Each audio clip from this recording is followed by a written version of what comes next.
एक दिन हजरत सुलेमान अलैहिस्सलाम अपने दरबार में बैठे हुए थे।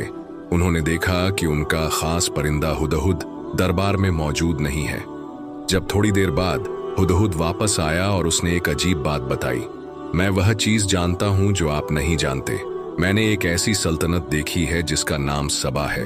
वहां की मलिका बिल्किस बहुत ताकतवर है, लेकिन अफसोस वह और उसकी कौम अल्लाह की बजाय सूरज की इबादत करते हैं।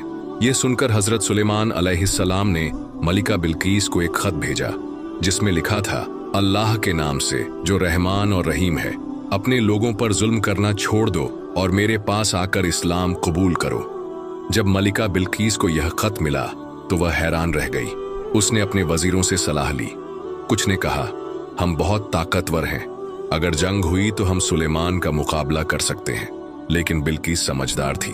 उसने कहा, पहले हमें देखना होगा कि सुलेमान सच में कैसे बादशाह हैं। मैं उन्हें कुछ बेशकीमती तोहफे भेजती हूँ। अगर उन्होंने ले लिए तो इसका मतलब है कि वे भी सिर्फ दुनिया के एक हुक्मरान हैं।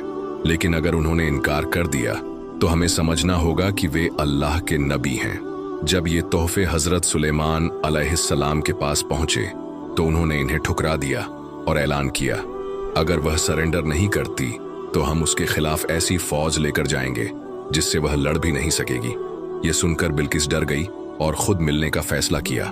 लेकिन इससे पहले कि वह वहां पहुंचती, हजरत सुलेमान अलैहिस्सलाम ने अपने दरबार में पूछा, कौन है जो मलिका के आने से पहले ही उसका तख्त मेरे पास ला सकता है? एक जिन्न बोला, मैं उसे लाकर दूंगा, इससे पहले कि आप अपनी सभा खत्म करें। लेकिन एक नेक इंसान आसिफ बिन बरखिया, जिनके पास अल्लाह का इल्म था, बोले, मैं उसे आपकी पलक झपकने से पहले ला सकता हूं। और जैसे ही हजरत सुलेमान अलैहिस्सलाम ने देखा, बिल्किस का तख्त उनके सामने मौजूद था। जब बिल्किस वहां पहुंची और अपना ही तख्त देखा तो दंग रह गई। फिर उसे एक खास महल में ले जाया गया जिसकी जमीन शीशे की बनी थी। उसे लगा कि वहां पानी बह रहा है तो उसने अपने कपड़े समेट लिए। लेकिन जब उसने जमीन छुई तो समझ आया कि यह तो शीशा है।